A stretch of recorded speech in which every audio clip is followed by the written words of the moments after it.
ಸೀಸನ್ಗೆ ತಕ್ಕಂತೆ ನಮ್ಮ ಆಹಾರ ಶೈಲಿಯಲ್ಲಿಯೂ ಬದಲಾವಣೆ ಮಾಡಿಕೊಂಡ್ರೆ ಆರೋಗ್ಯಕ್ಕೆ ಒಳ್ಳೆಯದು. ಇದೀಗ ಚಳಿಗಾಲ, ಕೆಲವು ಕಡೆಯಂತೂ ಕೊರೆಯುವ ಚಳಿ ಇದೆ. ಚಳಿಗಾಲದಲ್ಲಿ ಕೆಲವೊಂದು ಆಹಾರವನ್ನ ನಮ್ಮ ಆಹಾರ ಕ್ರಮದಲ್ಲಿ ಸೇರಿಸಿಕೊಂಡ್ರೆ ರೋಗ ನಿರೋಧಕ ಶಕ್ತಿ ಹೆಚ್ಚಿಸಿಕೊಳ್ಳುವುದರ ಜೊತೆಗೆ ಚಳಿಗಾಲದಲ್ಲಿ ಸಾಮಾನ್ಯವಾಗಿ ಕಾಡುವ ಆರೋಗ್ಯ ಸಮಸ್ಯೆಯಿಂದಲೂ ರಕ್ಷಣೆ ಪಡೆಯಬಹುದು. ಅದೇ ಹಿನ್ನೆಲೆ ಈ ಋತುವಿನಲ್ಲಿ ದೇಹ ರಕ್ಷಿಸುವ 10 ಪವರ್ಫುಲ್ ಆಹಾರಗಳ ಬಗ್ಗೆ ತೋರಿಸ್ತೀವಿ ನೋಡಿ. ಚಳಿಗಾಲದಲ್ಲಿ ದೇಹ ರಕ್ಷಿಸುವ 10 ಪವರ್ಫುಲ್ ಆಹಾರಗಳು.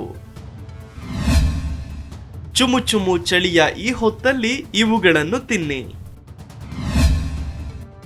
ಕಾಲ ಬದಲಾದಂತೆ ನಮ್ಮ ಆಹಾರ ಶೈಲಿಯಲ್ಲಿಯೂ ಬದಲಾವಣೆ ಮಾಡಿಕೊಂಡರೆ ಆರೋಗ್ಯಕ್ಕೆ ತುಂಬಾನೇ ಒಳ್ಳೆಯದು. ಇದೀಗ ಚಳಿಗಾಲ, ಕೆಲವು ಕಡೆಯಂತೂ ಕೊರೆಯುವ ಚಳಿ ಇದೆ. ಚಳಿಗಾಲದಲ್ಲಿ ಆರೋಗ್ಯದ ರಕ್ಷಣೆಗೆ ಕೆಲವೊಂದು ಆಹಾರವನ್ನ ನಮ್ಮ ಆಹಾರ ಕ್ರಮದಲ್ಲಿ ಸೇರಿಸಿದ್ರೆ ರೋಗ ನಿರೋಧಕ ಶಕ್ತಿ ಹೆಚ್ಚಾಗುತ್ತೆ.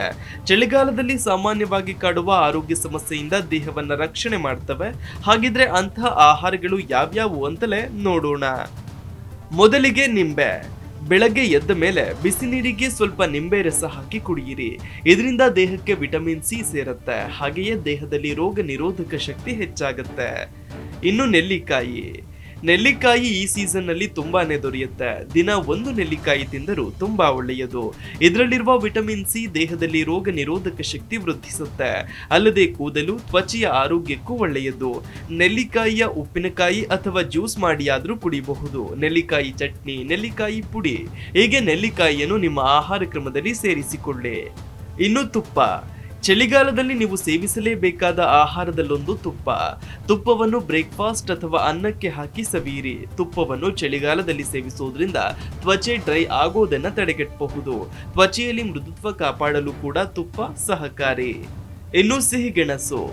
ಚಳಿಗಾಲದಲ್ಲಿ ತಿನ್ನಲೇಬೇಕಾದ ಆಹಾರದಲ್ಲಿ ಒಂದು ಸಿಹಿಗೆಣಸು. ಇದು ಸೀಸನಲ್ ಫುಡ್ ಕೂಡ ಹೌದು. ಇದರಲ್ಲಿರುವ ಪೋಷಕಾಂಶ ಆರೋಗ್ಯಕ್ಕೆ ತುಂಬಾನೇ ಒಳ್ಳೆಯದು. ಇದನ್ನ ನಿಮ್ಮ ಆಹಾರ ಕ್ರಮದಲ್ಲಿ ಸೇರಿಸುವುದರಿಂದ ಆರೋಗ್ಯಕ್ಕೆ ಉಪಯುಕ್ತ. ಮಕ್ಕಳಿಗೂ ಕೂಡ ಒಳ್ಳೆಯದು. ಇದನ್ನ ನಿತ್ಯವೂ ನಿಮ್ಮ ಆಹಾರ ಕ್ರಮದಲ್ಲಿ ಸೇರಿಸಬಹುದು. ಒಂದು ಚಿಕ್ಕ ತುಂಡು ತಿಂದರೂ ಸಾಕು. ಈ ಸಿಹಿಗೆಣಸು ಮಲಬದ್ಧತೆ ಸಮಸ್ಯೆ ತಡೆಗಟ್ಟಲು ತುಂಬಾನೇ ಸಹಕಾರಿ. ಇನ್ನು ಸೀಸನಲ್ ಆಹಾರಗಳು ಅಂದ್ರೆ ಚಳಿಗಾಲದಲ್ಲಿ ದೊರೆಯುವ ಆಹಾರಗಳನ್ನ ನಿಮ್ಮ ಆಹಾರ ಕ್ರಮದಲ್ಲಿ ಸೇರಿಸಿ. ಅವರೆ, ಬಟಾಣಿ ಮತ್ತಿತರ ತರಕಾರಿ ಇವುಗಳನ್ನ ನಿಮ್ಮ ಆಹಾರದಲ್ಲಿ ಸೇರಿಸಿ. ಇನ್ನು ಬೆಲ್ಲ. ಚಳಿಗಾಲದಲ್ಲಿ ಬೆಲ್ಲದ ಪದಾರ್ಥಗಳನ್ನು ಬಳಸುವುದು ಒಳ್ಳೆಯದು. ಬೆಲ್ಲದ ಕಾಫಿ, ಬೆಲ್ಲ ಹಾಕಿ ಮಾಡುವ ಸಿಹಿ ಪದಾರ್ಥ ಇವೆಲ್ಲ ಒಳ್ಳೆಯದೇ. ಬೆಲ್ಲ ಶ್ವಾಸಕೋಶವನ್ನ ಶುದ್ಧ ಮಾಡುತ್ತೆ. ವಾಯು ಮಾಲಿನ್ಯ ಹೆಚ್ಚಿರುವ ಕಡೆ ವಾಸಿಸುವವರು ಬೆಲ್ಲ ಬಳಸುವುದು ಒಳ್ಳೆಯದು.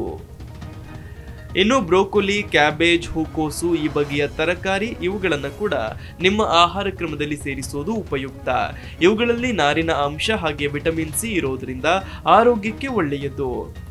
ಇನ್ನು ಎಳ್ಳು. ಚಳಿಗಾಲದಲ್ಲಿ ಎಳ್ಳು ತಿಂದರೆ ಒಳ್ಳೆಯದು. ಎಳ್ಳು ಮೈಯನ್ನ ಬೆಚ್ಚಗಿಡುವುದರ ಜೊತೆಗೆ ತ್ವಚೆಯ ಆರೋಗ್ಯಕ್ಕೂ ಸೂಕ್ತ. ಹಾಗಾಗಿ ದಿನ ಸ್ವಲ್ಪ ಎಳ್ಳು, ಬೆಲ್ಲ ತಿಂದರೆ ಒಳ್ಳೆಯದು. ಇನ್ನು ಖರ್ಜೂರ. ಚಳಿಗಾಲದಲ್ಲಿ ಖರ್ಜೂರ ತಿಂದರೆ ಸೂಕ್ತ. ಖರ್ಜೂರ ದೇಹದ ಉಷ್ಣಾಂಶ ಹೆಚ್ಚಿಸುತ್ತದೆ. ಅಲ್ಲದೆ ಇದರಲ್ಲಿರುವ ಪೋಷಕಾಂಶ ಆರೋಗ್ಯ ರಕ್ಷಣೆ ಮಾಡಲು ಸಹಕಾರಿ. ಇನ್ನು ನವಣೆ, ಜೋಳ, ರಾಗಿ ಇವುಗಳಲ್ಲಿ ಪೋಷಕಾಂಶ ಅಧಿಕವಿದೆ. ಇದು ದೇಹಕ್ಕೆ ಶಕ್ತಿಯನ್ನು ತುಂಬುತ್ತದೆ. ಅಲ್ಲದೆ ರೋಗ ನಿರೋಧಕ ಶಕ್ತಿಯನ್ನು ಕೂಡ ವೃದ್ಧಿಸುತ್ತೆ. ಜೀರ್ಣಕ್ರಿಯೆಗೂ ಕೂಡ ತುಂಬಾನೇ ಒಳ್ಳೆಯದು. ನಿದ್ರಾಹೀನತೆ, ಮಾನಸಿಕ ಒತ್ತಡ, ಖಿನ್ನತೆ ಈ ಬಗೆಯ ಸಮಸ್ಯೆಗಳನ್ನು ಕೂಡ ತಡೆಗಟ್ಟುವಲ್ಲಿ ಈ ಧಾನ್ಯಗಳು ಉಪಯುಕ್ತ. Desk bureau, G Kannada news. G Kannada news ಈಗ ನಿಮ್ಮ ಮನೆಯಲ್ಲೇ ನೋಡಿ. ಎಲ್ಲ ಕೇಬಲ್ಗಳಲ್ಲಿ ಈಗ ಲಭ್ಯ. ನಿಮ್ಮ ನೆಚ್ಚಿನ ಜಿ ಕನ್ನಡ ನ್ಯೂಸ್ ಈಗ ಸನ್ ಡೈರೆಕ್ಟ್ ನಲ್ಲಿ number 292, Tata play number 1664, Jio TV number 1334, NXT digital number 30, in cable number 30, city networks 51, U digital number 162, GTPL number 17, Rockline telecommunications number 42, Shri Basaveshwara cable number 168, rural cable network 60, Vinayaka digital 57, Abhishek cable 821, city channel 53, Siddeshwara cable network 57, V4 digital Infotech 628, Surya digital networks 53, Gajanan digital number 836, Malnad Infotech private limited number 56, Metrocast number 830, Victory digital number 167ರಲ್ಲಿ ನೋಡಿ ಆನಂದಿಸಿ.